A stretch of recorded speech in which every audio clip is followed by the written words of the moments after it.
وفي موضع آخر اعوذ باللہ السمیع العلیم من الشیطان اللعین الرجیم وما يلقاها الا الذين صبروا وما يلقاها الا ذو حظ عظیم آمنت باللہ صدق اللہ العظیم. وعن ابی ہریرہ رضی اللہ عنہ قال قال النبی صلی اللہ تعالی علیہ وسلم لا تزال طائفة من امتی ظاہرین علی الحق لا يضرهم من خذلهم او كما قال علیہ الصلوۃ والسلام. وقال النبی صلی اللہ علیہ وسلم الناس وقال النبی صلی اللہ تعالی علیہ وسلم يذهب الصالحون الاول فالاول ويبقى حفالا كحفالة التمر والشعير لا يباليهم الله بالا او كما قال عليه الصلاة والسلام. ببركة ان الله ملائكته يصلون على النبي يا ايها الذين امنوا صلوا عليه وسلموا تسليما. اللهم صل على سيدنا محمد. عنوان ہے اختر رضا مسند عرفاں کے سلطان ہیں اختر رضا. اللہ کی حمد و ثنا نبی محترم نبی معظم باعث تخلیق ارض و سما صلی اللہ علیہ وآلہ آلہ وصحبہ وبارک وسلم کی بارگاہ مقدسہ میں انتہائی محبت و عقیدت کے ساتھ درود و سلام پیش کرنے کے بعد تمام تعریف اللہ وحدہ لا شریک کے لیے ہے. آج کی بابرکت فقید المثال مسلم و مستند مجلس و محفل آقائے نعمت حضور شیخ الاسلام المسلمین سلطان الفقہاء سراج المفسرین وارث علوم اعلی حضرت حجت اللہ علی الارض حضور تاج الشریعہ رضی اللہ تعالی عنہ وارضاہ عنا وضریحہ اور آپ کے تمام آباء و اجداد اور آپ کے سلسلہ نسب و طریقت و علم کے تمام اکابر اور آفتاب علم و ہدایت اور ولایت کے درخشاں نیر اعظم اور ان عظیم ستاروں کو سلام عقیدت اور ذکر منقبت پیش کرنے کے لیے حسب سابق پیر جی کمپاؤنڈ کے اندر اہل سنت و جماعت کے مخلصین جو تسلسل کے ساتھ اپنا ایک تعلق اس مرکز اسلام مرکز رشد و ہدایت سے رکھتے ہیں، ایک دفعہ پھر اپنی آنے والی نسلوں کو صراط مستقیم کے اس مضبوط مرکز سے وابستہ کرنے کے لیے اور ہدایت کے خطوط اور اس کے نقوش کی پیروی کرنے کے لیے اور اسلام اور دین اور اسلام کی حقانیت اور شریعت کے اعتماد اور اعتبار کی بالادستی اور اس کے اعتماد کو اپنی آنے والی نسلوں کے اندر منتقل کرنے کے لیے جو مقصد ایمان ہے، آپ نے اعلی حضرت امام اہل سنت خانوادہ اعلی حضرت کے عرس، ان کے ذکر، ان کے مناقب اور بالخصوص اس سلسلے کا ایک نشان مسلم جن کے نام آنے سے ہی اعتبار شریعت اور اعتبار دین دل کے اندر اور ذہنوں میں روشن اور درخشاں ہو جاتا ہے، سیدی واقعی تاج الشریعہ رحمہ اللہ تعالیٰ کے عرس پاک کی اس تقریب پاک کو منعقد کیا. میں تمام اکابر حضرت کے تمام اجلہ خلفاء یہاں سے لے کر بریلی شریف تک حضرت کے تمام مریدین اور تمام خلفاء کی خدمت میں، حضرت کے تمام تلامذہ کی خدمت میں اور تمام علماء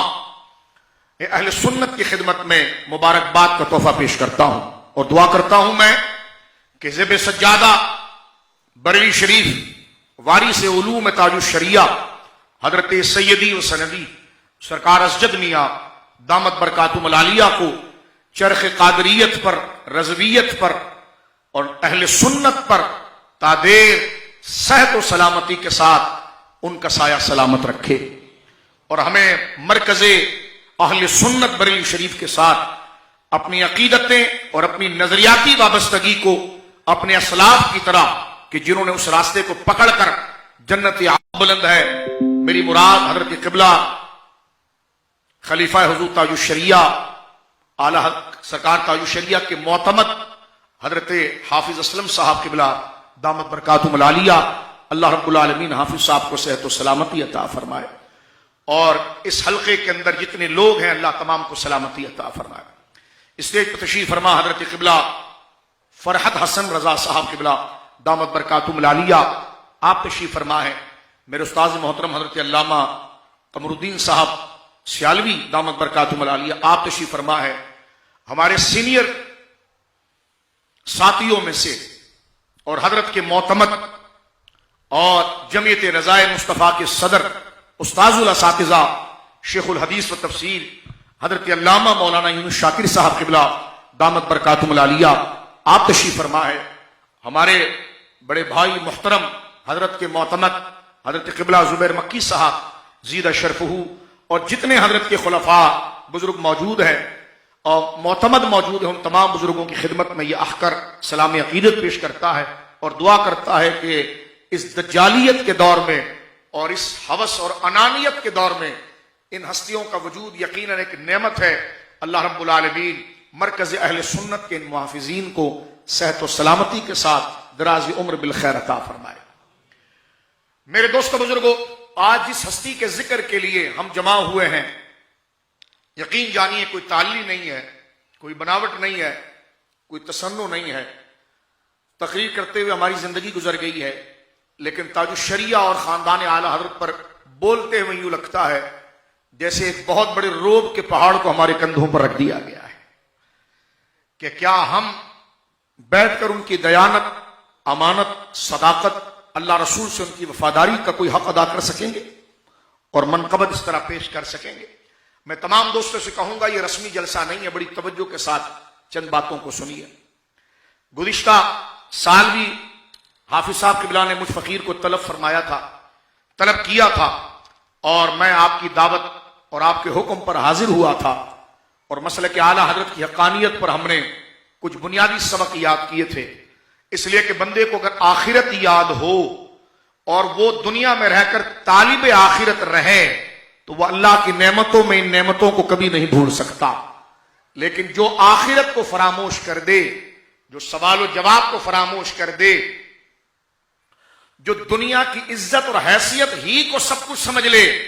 وہ اعلی حضرت امام اہل سنت اور ان کے گھرانے کے عظیم ہستیوں کی قدر کو کبھی نہیں جان سکتا۔ میں باہر دنیا میں ایک ملک کے اندر تھا، مجھے ایک بندے نے کہا اعلی حضرت اور اعلی حضرت کے خاندان کو سمجھنے کے لیے مولانا صاحب کیا کرنا چاہیے؟ میں نے کہا میرے پاس ایک ہی جواب ہے اتنے مشکل سوال کا کہ دین کا وفادار رہنا چاہیے۔ جو دین کا وفادار ہوگا وہ اعلی حضرت کو جان جائے گا۔ جس کے دل میں رسول اللہ سے وفاداری کا جذبہ ہوگا وہ سرکار مفتی اعظم کو پہچان جائے گا۔ جس کے دل کے اندر قرآن و سنت کی تعلیم اور اپنا سب کچھ نچھاور کر کے اللہ کے دین کو محفوظ کرنا، یہ جذبہ وفاداری جس کے اندر ہوگی، وہ حجت الاسلام میرے آقا سرکار حامد رضا نور اللہ ضریحہ کی علمی تسلط کو اور ان کی زندگی کو جان لے گا۔ اور جو یہ سمجھے گا کہ میں دنیا میں آیا اس لیے ہوں کہ میری ذمہ داری ہے کہ میں اللہ رسول کے ساتھ وفاداری کروں، اور میرے نزدیک میرا شوق، میری طلب، میری مراد، میری دولت، سب سے بڑی چیز یہ ہے کہ میری پسند اللہ کی پسند ہو جائے، میری ناپسندیدگی اللہ کی ناپسندیدگی ہو جائے، میں اسی کو پسند کروں جسے اللہ پسند کرتا ہے، میں اسی سے نفرت کروں جس سے خدا نفرت کرتا ہے، میں انہی کو دوں جنہیں دینے کا اللہ حکم دیتا ہے، میں انہی سے رک جاؤں جن سے اللہ رکنے کا حکم دیتا ہے، جسے اس وجہ سے خدا کا کامل بندہ ہونے کا یقین اور اس سے ملاقات اور اس کا دیدار کا یقین آ جائے اور آخرت کا یقین آ جائے اور دنیا کی ناپائیداری اور آخرت کا حق ہونا اور رب کے حضور وفادار بندوں کا اجر ملنا کہ فی مقعد عند ملیک مقتدر۔ قرآن فرماتا ہے کہ اللہ کے وفادار بندے خدا کے سامنے جیسے اس کے شایان شان ہیں، ان کی کرسیاں لگیں گی فی مقعد صدق۔ مقعد کہتے ہیں کرسی کو، فرما فی مقعد صدق، اللہ انہیں سچائی کی کرسی پر بٹھائے گا۔ وہ سچائی کی کرسی کہاں پر ہوگی؟ عند ملیک مقتدر، ان کے قدر والے رب کے سامنے ہوگی۔ سرکار میرے آقا سید السادات سرخیل اہل بیت مولا امام جعفر صادق سے کسی نے پوچھا یہ مقعد صدق کیا ہے، یہ سچائی والی چیئر کیا ہے؟ فرمایا یہ مدحت منقبت وحدہ والی کرسی ہے، یعنی اللہ اپنے سامنے شایان شان کچھ لوگوں کی مسندیں لگائے گا اور ان سے کہے گا چپ ہو جاؤ، دنیا میں تم نے ہماری وحدہ کی ہے، آج ہم سارے اپنے بندوں کے سامنے تمہاری شان کو بیان کرتے ہیں۔ جسے اس منزلت کا یقین ہوگا یقیناً وہ تاج الشریعہ کے روشن چہرے سے نور لے کر اپنے قلب کو مستنیر کرے گا اور روشن کرے گا۔ میں نے یہ تمہیدی جملے کے اندر گویا یوں سمجھیے کہ کئی گھنٹوں کی تقریر کو سمیٹ دیا۔ ہمارے لیے بحمد اللہ تعالیٰ کوئی 4-5 گھنٹے کی تقریر کوئی کچھ نہیں ہے، کیونکہ جتنا تفصیل سے بیان ہو اتنی گفتگو آسان ہوتی ہے، اور جتنا اس کا اجمال ہو پھر شخصیت خان بادہ اعلی حضرت کی ہو تو بار ہوتا ہے۔ اور سننے والے دو قسم کے ہمارے دوست ہوتے ہیں، آگے میں چلنا چاہتا ہوں۔ ایک وہ ہے جو اس خان بادے کا مکمل عرفان رکھتے ہیں، تعارف رکھتے ہیں، انٹروڈکشن رکھتے ہیں، قلبی ارادت رکھتے ہیں، تو ان کی خدمت میں تو شاید میری یہ تمہیدی کافی ہے۔ لیکن کچھ دوست وہ ہیں جو مشکل الفاظ سمجھتے ہیں کہ ہم نہیں سمجھ پاتے، ہمیں سادہ اردو چاہیے، ہمیں بات کا مغز سمجھانا چاہیے، اور وہ حافظ صاحب قبلہ کی دعوت پر اس مبارک جگہ پر، جس میں اس مبارک یہ بقعہ مقدس ہے، یہ مبارک جگہ ہے جہاں پر سرکار تاج الشریعہ کی مبارک تلیاں لگی ہیں۔ اللہ اکبر، یہ متبرک جگہ ہے۔ اللہ اکبر۔ آگے آنکھ والا تیری جوبن کا تماشا دیکھے۔ مجھے اجازت دیجئے بولنے کی، میں آپ کے سامنے عرض کروں گا کہ یہ جو دعویٰ میں کر رہا ہوں نا کہ اس مرد حق اور مرد آہن اور حق و باطل کا فارق اور اپنے وقت کا فاروق اعظم حضرت سیدنا تاج الشریعہ رحمہ اللہ تعالیٰ کے قدم لگے ہیں، اس آغوش اور آنگن میں آنا ہی خدا کی رحمتوں کے آغوش میں آنے کے مترادف ہو جاتا ہے۔ میں کچھ گفتگو کرنا چاہوں گا ان بچوں کے لیے بھی سہل انداز میں۔ تو میرے دوستو بزرگوں، اس خاندان کو سمجھنے کے لیے کیا میں نے ساری بات کی آپ کے سامنے، اس خاندان کو سمجھنے کے لیے بندے کو خدا کا فرمان بردار ہونا ضروری ہے، کیونکہ ہم پیدا خدا کی فرمان برداری کے لیے ہوئے ہیں، نبی سے وفاداری کرنے کے لیے ہوئے ہیں، اور یہ وہ شخص ہیں، یہ وہ شخصیات ہے، یہ وہ گھرانہ ہے کہ جو اس کردار پر مکمل اترا ہوا ہے، اور جو ان سے جڑتا ہے وہ بھی اللہ کا فرمان بردار ہو جاتا ہے اور نبی کا وفادار ہو جاتا ہے۔ یہی ان کی پوری زندگی کا حاصل ہے۔ اب میں آگے بڑھنا چاہتا ہوں۔ سرکار تاج الشریعہ رضی اللہ تعالیٰ اپنی شخصیت کے اندر اتنا تنوع مبارک اور اتنی جہاد، اتنی گویا کہ سمتیں رکھتے ہیں کہ اس پر الگ الگ ایک ٹاپک پر اگر گفتگو ہو تو بات کی جا سکتی ہے۔ صرف آپ کے شجرہ نسب پر گفتگو کی جائے اور آپ کے خاندان پاک سے امام العلماء اور اوپر حضرت حافظ کاظم رحمہ اللہ اور اوپر اس خاندان، یا بالخصوص تھوڑا سے توقف ہم کریں اور امام العلماء اعلی حضرت کے دادا مولانا رضا علی خان صاحب رحمہ اللہ سے لے کر آگے تاج الشریعہ تک صرف اس شجرہ انصاف کہ اس میں کیسی شخصیات حیران ہے، تو خدا کی قسم ان کو پڑھ کر دور صحابہ یاد آ جائے، بدر و حنین کے اندر صحابہ کی وفاداری یاد آ جاتی ہے، کربلا والے نظر آتے ہیں، جن کربلا والوں کو ہم نے دیکھا جو حق کا نشان ہے اور ہے، ان کا پرتو اس پر عملی مشق کیا اس دور میں بھی ہو سکتی ہے؟ ہاں، خاندان اعلی حضرت نے کر کے دکھایا کہ کربلا والوں کے نقشوں پر چلا جا سکتا ہے۔ مقصد جب ہے کہ جب ان کا فیضان مل جائے کہ سرداد نہ دا تستر دست یزید حقا کے بنا لا الہ حسین، اس کے مصداق اول حضرت امام حسین ہے۔ تاج الشریعہ کی زندگی دیکھیں تو یہ امام علی مقام کی غلامی کے اندر یہ آپ کے لیے بھی منقبت بن جاتی ہے، اور آپ کی پوری زندگی امام علی مقام کی غلامی، نیابت اور فدیت اور ان کے در کے سچے فقیر ہونے کی حیثیت سے آپ بھی اپنے دور کے اندر اس حیثیت پر پہنچتے ہیں کہ سرداد نہ داد دست یزید حقا کے بنا لا الہ حسین۔ حق و باطل کے درمیان فرق کرنا،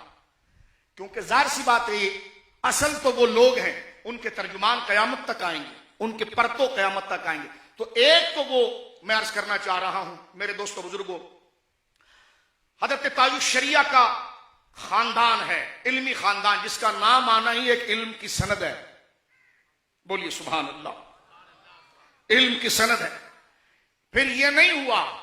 کہ پدرم سلطان بود، توجہ سے سنیے، تاج الشریعہ کی ذات نے اس پر اکتفا نہیں کیا کہ پدرم سلطان بود کہ باپ میرا سلطان تھا تو میں بیٹھا رہوں گا، نہیں، باپ اور دادا تو واقعی میں سلطان اور عظیم تھے، لیکن آپ نے خود علم و فضل کے اندر وہ محنت کی۔ اور بھائی صاحب ان علماء کو پڑھ کر دیکھیں، یہ علماء وہ ہیں کہ جن کی صحبت میں بیٹھنے سے عالم کا وقار بڑھتا ہے، اور یہ کہتے ہیں تاج الشریعہ کی خدمت میں بیٹھنے سے ہمارے علم کا وقار بڑھتا ہے۔ واللہ سمجھ گئے آپ؟ اب مجھے یہ نہیں سمجھ میں آ رہا حافظ صاحب کہ سمندر کو میں گلاس میں کیسے پیش کروں۔ غور کر رہے ہیں آپ؟ توجہ کیجیے آپ، اور اس ایک ایک لفظ پر غور کیجیے۔ میں کوئی تعلی نہیں کر رہا، کوئی مبالغہ نہیں کر رہا، کوئی خطیبانہ جوش نہیں دکھا رہا، میں خطیبانہ جوش نہیں بتا رہا۔ ہلکا آدمی کبھی تاج الشریعہ کو سمجھ نہیں سکتا۔ جو جائے مصر اور شام کے اندر 50 درہم کی ٹوپی خرید کر خود کے سر پر رکھ کر شیخ الاسلام کہلوائے ہیں، ایسے علم ہلکے اور پیدل، ان کو کیا پتا کہ اس علم آفتاب کی اٹھان کیا ہے جس کی سر جھکا ہوا ہے، اور وہ علماء کے درمیان خرامہ خرامہ چل رہا ہے، اور اپنے وقت کے نابغہ روزگار کہتے ہیں۔ گفتگو نہیں کرتے تو کیا ہوا، ان کو دیکھنا ہی ہمارے لیے سند ہے۔ جو ورود اعلی حضرت فاضل بریلوی کا حرمین میں ہوا، گزشتہ سال میں نے عرض کیا تھا حسام الحرمین پر، وہاں کے علماء نے جو یہ کہا کہ یہ بندہ خلقن پیدائشی تو ہندی ہے، لیکن روحی اور فطرتن یہ عربی ہے۔ یہ عرب کے علماء نے اعلی حضرت امام اہل سنت کے علمی اٹھان اور صلابت کو دیکھا۔ خدا کی قسم میں مبالغہ نہیں کر رہا، تاج الشریعہ کا ورود 1966 کے بعد جب مصر ہوا یا ملک شام میں ہوا یا عرب کے جید علماء نے دیکھا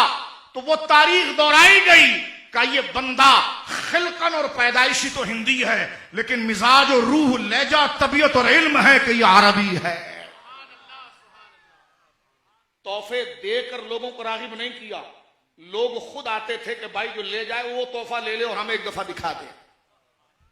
یہ نہیں ہوتا تھا کہ کوئی پیکنگ کر کے بڑے بڑے شیوخ کو تحفہ دیا جا رہا ہے کہ صرف ہمارے لیے، ہماری اس کتاب پر جو لکھوائی بھی ہم نے کسی اور سے ہے تو آپ اس کے اوپر تخریج لکھ دیں ہمارے نام سے۔ وہ استغنا علم کا حضرت تاج الشریعہ کی ذات مبارکہ میں ہے، جس میں تعلی نہیں ہے۔ آج اگر بعض کیڑے مکوڑے کھڑے ہو کر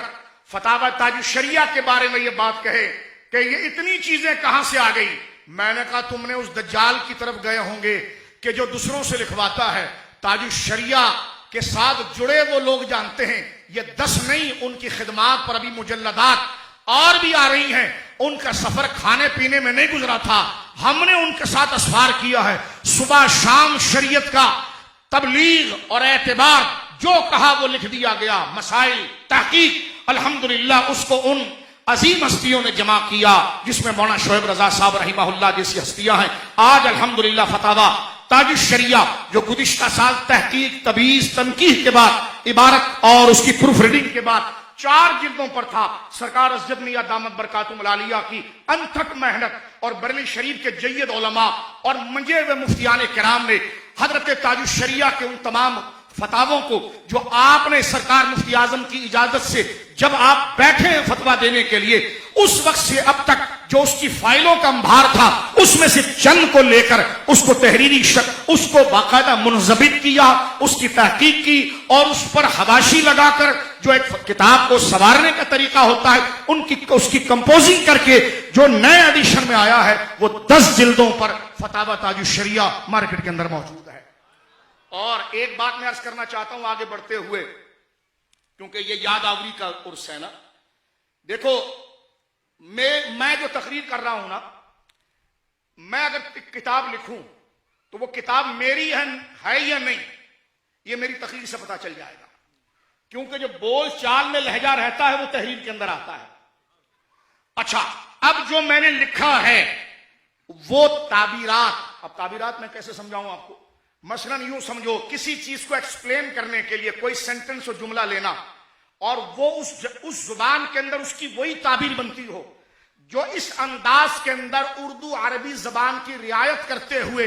لکھے، تو جب وہی مسئلہ اس سے پوچھا جائے تو اسی تعبیر کو وہ بیان کرے تو لگتا ہے واضح طور پر یہ کتاب اس کی ہے. نام نہاد لوگوں نے اپنے نام سے اعلیٰ حضرت کے مقابلے کے لیے کہا میں نے 1000 کتاب لکھی ہے، لیکن تقریر کے اندر اور لہجہ ہوتا ہے، کتاب میں اور لہجہ ہوتا ہے. فتاوی تاج الشریعہ کو ہم نے 10 جلدیں گزشتہ دنوں میں نے تفصیل کے ساتھ نہیں لیکن سرسری دیکھی، ایک ایک فتویٰ بتاتا ہے. یوں لگتا ہے کہ بندہ پڑھ رہا ہے اور آواز کانوں میں تاج الشریعہ کی آ رہی ہے، کیونکہ جس کی کتاب ہوتی ہے تحریر میں وہی چلن ہوتا ہے، اور جو تحریر ہوتی ہے وہی اس کی تقریر کا ترنگ ہوتا ہے.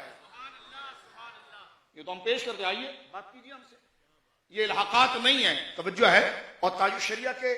اگر وہ کتابیں نہ بھی ہوتی تو تاج الشریعہ رضی اللہ تعالیٰ عنہ کے لیے فتاووں کو چھاپنا کوئی آپ کے لیے لازم نہیں تھا. آپ کی شخصیتی مبارکہ ایک عظیم مفتی کی ہے، بلکہ جو مفتی آپ سے نسبت کر جائے وہ لوگوں میں سند پکڑ جاتا ہے. تو تاج الشریعہ کے لیے اپنی طرف سے فتاوی شامل کر کے کئی جلدوں کا فتاوی لانا اس کی قطعاً حاجت نہیں تھی. یہ تو اس کی ہوتی جس کی پریکٹیکل لائف کے اندر علمی وقت نہ ہو تو وہ مرنے سے پہلے کچھ چیزیں چھوڑ دے کہ کسی نے جو مجھے دیکھا ہے وہ تو چوری پکڑ جائے گا، لیکن بعد میں نے کسی اور لوگوں کو دھندے پر بٹھا کر تنخواہ پر بٹھا کر مولویوں سے کتابیں لکھائی ہے. لیکن تاج الشریعہ کے ساتھ چلنے والا بندہ جانتا ہے کہ آپ کی پریکٹیکل لائف، آپ کا سونا شریعت کے مطابق، آپ کا اٹھنا شریعت کے مطابق، آپ کا بولنا شریعت کے مطابق، آپ کا انداز شریعت کے مطابق، تو آپ چلتے پھرتے شریعت کے مبلغ ہیں، اور انہی کو متون اور دلائل کے ساتھ فتاوی تاج الشریعہ میں رکھا گیا ہے. یہ میں نے سوال کا جواب دے دیا. ٹھیک ہے جی، اب آگے چلیے. تاج الشریعہ رحمہ اللہ تعالی ایک تو آپ کی اپنی ذات مبارک، جس طرح میں نے کہا کہ پدرم سلطان بود کہ میرے باپ دادا بڑے عظیم تھے، اس پر اتفاق نہیں کیا بلکہ علم و عمل کی شرح کو اختیار کیا. اور اسی طرح جیسے سرکار اعلیٰ حضرت فاضل بریلوی نور اللہ مرقدہ نے جب آپ کے وصال پاک کا وقت قریب آیا تو آپ نے اپنے نماز جنازہ کے لیے جو مسنون دعائیں تھی، توجہ ہے آپ کی، جو مسنون دعائیں تھی اس کو اعلیٰ حضرت فاضل بریلوی میں نشاندہی فرمائی کہ میری نماز جنازہ وہ پڑھائے گا جس کو یہ دعائیں یاد ہو. فرمایا حامد رضا تم ان دعاؤں کو یاد کر لو، اگر یہ نہ ہو تو مولانا امجد علی پڑھائیں گے. لیکن اعلیٰ حضرت فاضل بریلوی رحمہ اللہ کے یہ دونوں شہزادے سرکار مولانا حامد رضا خان صاحب رحمۃ اللہ علیہ اور حجت الاسلام، ان کی فرمان برداری، ان سے محبت، ان کی بلندی، ان کا تفوق، ان کی استاذی کو صدر الشریعہ ہوں یا صدر الافاضل ہوں یا ملک العلماء ہوں اس لیے نہیں قبول کیا صرف کہ یہ اعلیٰ حضرت کے بیٹے ہیں، بلکہ علم نے بتایا کہ یہ بھی اپنے وقت کے اعلیٰ حضرت ہیں. توجہ ہے. الدولۃ المکیہ کو آپ دیکھ سکتے ہیں، سرکار مفتی اعظم کے علم کو آپ دیکھ سکتے ہیں. تو گویا کہ اعلیٰ حضرت فاضل بریلوی کے تلامذہ کے درمیان، غور کیجیے آگے بڑھ رہا ہوں، اعلیٰ حضرت جو بیک وقت اپنے وقت کے شیخ الاسلام امام وقت مفتی اعظم بھی ہیں، وہیں ولی کامل بھی ہیں. تو جو آپ کے مرید علماء ہیں انہوں نے آپ کے دونوں شہزادوں کو صرف اس جہت سے قبول نہیں کیا کہ آپ ایک ولی کی اولاد ہیں، بلکہ انہوں نے دیکھا اعلیٰ حضرت فاضل بریلوی نے اپنے بیٹوں کو صرف گدی نہیں دی اور یہ فرمایا کہ بس میں نے بڑا کام کر لیا ہے، اب تم کرو. اور آپ کے خلفاء اور شاگردوں میں اپنے وقت کے بڑے بڑے عالم، بلکہ اعلیٰ حضرت پر خدا کا یہ فضل ہوا وہ علم آپ کے دونوں شہزادوں میں ایسا منتقل کیا کہ اعلیٰ حضرت کے کئی خلفاء تھے، لیکن علمی اٹھان میں جب یہ دو شہزادے کہیں بیٹھ جائے تو سارے خلفاء انہی کے چہرے کو تکتے تھے.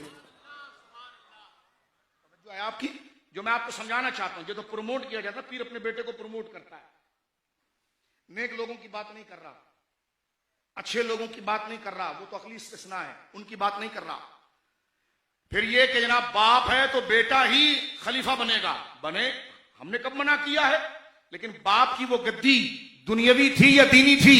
دینی تھی. تو اس کی وہ شرطیں ہیں کہ جو اتنے علم، تقوی، طہارت، قرآن و سنت کا ایسا عالم ہوگا وہ اس بات پر آئے گا. یہ بات کسی پیر کے سامنے کرو آپ کا گریبان پکڑ لے گا، یہ کیا بات کر رہے ہو، گستاخ ہو گئے ہو، بزرگوں کی گستاخی کر رہے ہو. ارے بھائی جس وجہ سے تمہاری تعظیم ہو رہی وہ شریعت ہے، شریعت تو تیرے بیٹے کو آتی نہیں ہے تو تو ہم پر اس کو مسلط کر کے جا رہا ہے. اس لیے آج جو ایک دھڑام تختہ ہوا ہے کہ بزرگ چلے گئے مزاروں میں، بیٹا بک گیا تہران کے ہاتھوں میں، جہاں سے نوٹ آیا ادھر بک گیا، دو دیگے دے دی تو ان کا عاشق ہو گیا، دو لفافے دے دیے تو ان کا عاشق ہو گیا۔ باپ کا عقیدہ تھا مسلک اعلیٰ حضرت کا، بیٹا چلا گیا منہجیوں کے راستے پر، اور مرید کہنے لگے نہیں نہیں پیر کا بیٹا ہے۔ ہم نے کہا پیر کیا خدا ہوتا معاذ اللہ؟ کہنے لگے نہیں۔ تو ہم نے کہا اس کی اتباع کیوں ہے؟ کہ شریعت کے لیے۔ تو ہم نے کہا یہی تو بتا رہے ہیں جو گنبد میں ہیں ان کو اس لیے مانا کہ وہ شریعت پر تھے،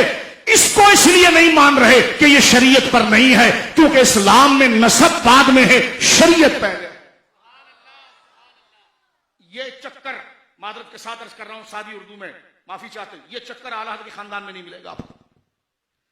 وہاں جو بعد میں آیا وہ اپنے ظاہری علم کے رسوخ سے آیا، وہ جہاں قرآن و سنت کا عالم تھا وہیں پر تقوی کا بھی ایک پرتو تھا، سنت کا بھی پابند تھا۔ اعلیٰ حضرت امام اہل سنت کے بعد آپ کے کئی خلفاء ہیں جو آپ کے جانشین بن سکتے ہیں، لیکن میں نے جو حجت الاسلام کو پڑھا، اللہ اکبر، وقت ملے تو آپ کے عرس میں کبھی عرض کروں، فتاوی حمیدیہ دیکھیے، آپ کی زندگی دیکھیے، الجراز الدیانی آپ دیکھیے، اور آپ نے جو مسئلہ اذان پر لکھا تو اعلیٰ حضرت جیسی عظیم شخصیت کہ جب جن سے پوچھا گیا، سنو میری بات، اعلیٰ حضرت کا نام آ جائے نا تو علم کا ایک وقار ہے، اعلیٰ حضرت سے پوچھا گیا کہ حضور آپ اپنے عصر اور اپنے زمانے میں کس شخص کو سب سے بڑا عالم سمجھتے ہیں؟ فرمایا دو، ایک تو تاج الفحول عبد القادر بدایونی رحمت اللہ علیہ، ایک میرے والد گرامی مولانا نقی علی خان صاحب رحمت اللہ علیہ۔ لیکن جب فتاوی دیتے ہیں تو اذان ثانی کا جب مسئلہ آتا ہے اور ایک سوال اعلیٰ حضرت سے پوچھا جاتا ہے تو اعلیٰ حضرت جواب دیتے ہیں کہ میرے بیٹے اور فاضل اجل حامد رضا نے کئی سال پہلے اس کا جواب دیا۔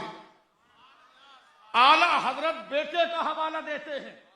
اور سوال کرنے والے کو اپنے شہزادے کا حوالہ دیتے ہیں۔ اس سے اندازہ آپ لگائیے کہ حجت الاسلام علم کو کس ہمالیہ کا نام تھا جن پر مکمل اعتماد اعلیٰ حضرت کو اپنی تحقیق کے اور اپنے علم کا ضامن بنا دیا، اور فرمایا میرے بیٹے، میرے اعز، میرے چہیتے بیٹے، کیونکہ وہ شریعت کے راستے، اور فاضل بیٹے نے اس کا جواب دیا ہے۔ اب دیکھیے اس جواب کو اعلیٰ حضرت نے اپنے فتوے کی بنیاد بنائی۔ یہ نہیں کہ اعلیٰ حضرت نے کہا کہ جناب اس میں چند چیزیں کم تھی میں اضافہ کروں، فرمایا جو اس نے لکھا ہے وہی میرا موقف ہے۔ تو اعلیٰ حضرت جب حجت الاسلام کے لکھے کو اپنا موقف بتائیں تو وہ حجت الاسلام نہیں ہوگا، وہ اللہ کی دلیل نہیں ہوگا، تو کیا ہوگا؟ غور کر رہے ہو؟ تو ابھی تو صرف ہم آپ کو چھوٹا چھوٹا تعارف بتا رہے ہیں، اور اسی طرح سرکار مفتی اعظم کے فتاوے آپ دیکھیے، آپ کے رد و مناظرے پر فتاوے دیکھیے، یہاں تک دیکھیے کہ اگر ایک علم میں آپ کو مہارت ہے فتوے میں، لیکن اس خاندان میں آپ دیکھتے ہیں کہ علم کے تمام شعبے، نحو ہو، صرف ہو، لغت ہو، مناظرہ ہو، بدیع ہو، بیان ہو، علم عروض و شاعری ہو، ہر ایک میں کمال ہے۔ ان کے فتاوے تو درکنار، ان کی لکھی ہوئی شاعری پر کوئی انگلی نہیں رکھ سکتا۔ اللہ اکبر، وہ شاعری خود آنے والوں کے لیے ایک ماخذ لغت بنتی ہے، آنے والے شعراء اپنی شاعری تعبیر کو درست کرنے کے لیے اس کو ماخذ بناتے ہیں۔ تو اللہ نے ہر علم کے اندر اس خاندان کو اصل امامت اور ماخذ کا درجہ۔ اس کے ساتھ میں آگے بڑھنا چاہتا ہوں، اعلیٰ حضرت امام اہل سنت کے خاندان پر ایک چند باتیں عرض کر کے، اعلیٰ حضرت فاضل بریلوی رحمت اللہ تاج شریعت کی بارگاہ میں تو عرس کے اندر ہمارے بزرگوں نے یہ لکھا کہ صاحب عرس کے خاندان میں اس نظریے، اس علم کے اعتبار سے اگر لوگ موجود ہوں تو ان کی بارگاہ میں منقبت پہلے پیش کیجئے، یہ صاحب عرس کی رضا اور ان کی توجہ باطنی کو ملنے کی سب سے بڑی دلیل ہوتی ہے۔ میں نوجوانوں سے یہ کہنا چاہتا ہوں، غور کیجئے آپ، اب اعلیٰ حضرت فاضل بریلوی رحمت اللہ علیہ یا حضور تاج الشریعہ ایسی شخصیت تو نہیں کہ جس پر عامیانہ گفتگو کی جائے، لیکن اس کو سہل کریں گے ہم۔ اعلیٰ حضرت فاضل بریلوی کے خاندان کے اندر جو سب سے بڑا اعزاز ہے وہ تفقہ فی الدین ہے، دین کا فقہ ہے، دین کی دانائی ہے، اور یہ علماء نے لکھا ہے کہ الفقیہ اعلم بمعنی الحدیث، کہ جو فقیہ ہوتا ہے وہ محدثین سے زیادہ حدیث اور قرآن کو جاننے والا ہوتا ہے۔